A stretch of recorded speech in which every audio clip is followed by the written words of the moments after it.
Caríssimos alunos, bom dia. Wagner Luiz Esclimbra, Química. Essa aula que eu estou chamando de estequiometria 2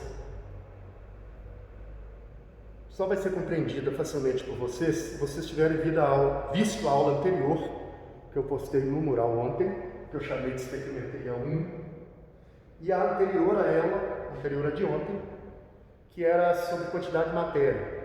O que é mol, o que é quantidade de matéria, como calcula a massa molar. Então tem que assistir tudo. Se pegar só o último vídeo que eu postar, como eu estou fazendo uma sequência de aula para não ficar muito longo, porque esse assunto é um pouco longo, muito aluno acha esse assunto difícil, por isso que eu optei por fazer pequenos vídeos em sequência. Mas é importante respeitar a sequência. Não vai assistir o terceiro, você assistiu o primeiro, você assistiu o segundo, não tem lógica. Tá? Então vamos lá, rapidinho. Amônia no estado gasoso se transforma em nitrogênio no estado gasoso e hidrogênio no estado gasoso. Uma substância composta transformou-se em duas substâncias simples. Vamos balancear essa equação. O que significa isso? Numa reação química, os mesmos átomos que eu tenho de um lado, nitrogênio, hidrogênio, nitrogênio, hidrogênio, eu tenho do outro. E se eu tenho 10 átomos de nitrogênio de um lado, eu tenho que ter 10 do outro. Se eu tiver 10 átomos de hidrogênio de um lado, eu tenho que ter 10 do outro. Então, os átomos dos dois lados da equação são os mesmos e na mesma quantidade. E, consequentemente, a massa também. Se tudo que está na seta pesar 10 gramas, tudo que está após a seta também vai pesar 10 gramas. Antes da seta, reagentes, após a seta, produtos.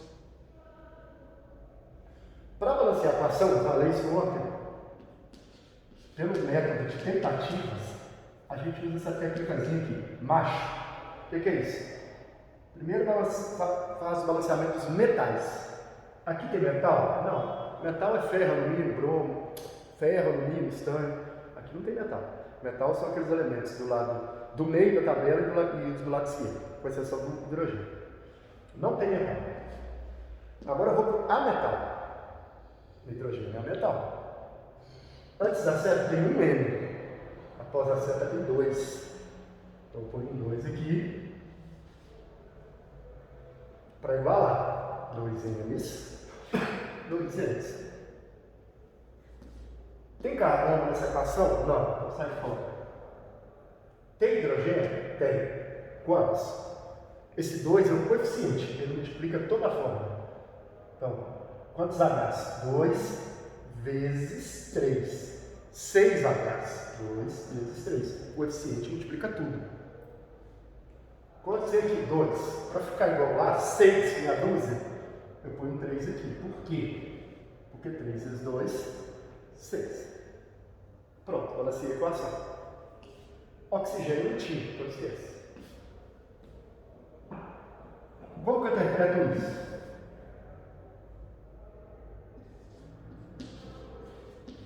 Dois mols dessa substância produzem. Se não tem escrito nada aqui, ó. 1 mol dessa mais 3 mols dessa. Essa proporção é importante num cálculo estequiométrico. Por quê? Isso aqui tem que ser respeitado. Se eu usar 4 mols disso aqui, dobrei. Então aqui vai dobrar, aqui já não vai ser 1, vai ser 2. Aqui vai dobrar, não vai ser 3, vai ser 6. Se eu usar 6 aqui,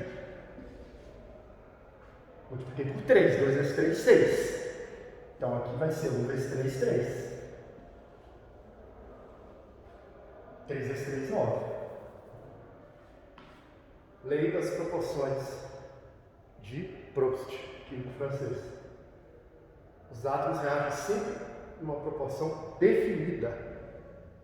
No caso aqui a proporção é 2 para 1 para 3. Esse é sempre metade desse. Esse é sempre 3 vezes esse. A relação de proporção é mantida. Certo?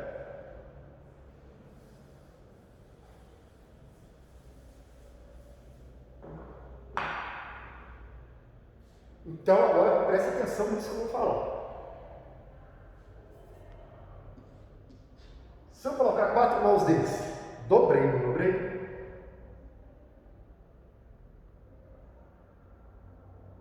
Aliás, vamos fazer diferente. Vamos fazer assim.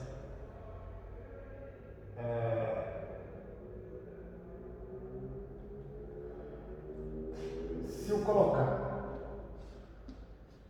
4 vezes, o que eu espero que vai produzir aqui? 2 também. 2 também.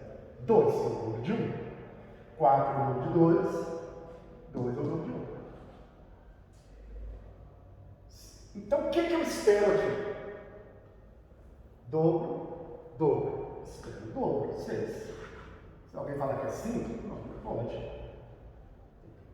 Dobrou 1, dobra tudo. Se alguém falar que é 7, não pode, porque 7 é mais que o dobro. Tem que respeitar essa proporção. Ok? Agora, o que eu queria falar mesmo não falei. Então, deixa eu que a equação aqui não me ajudou. Vamos fazer assim, ó.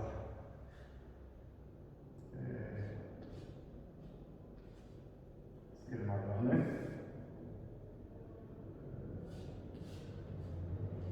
H2 mais O2 dando H2O.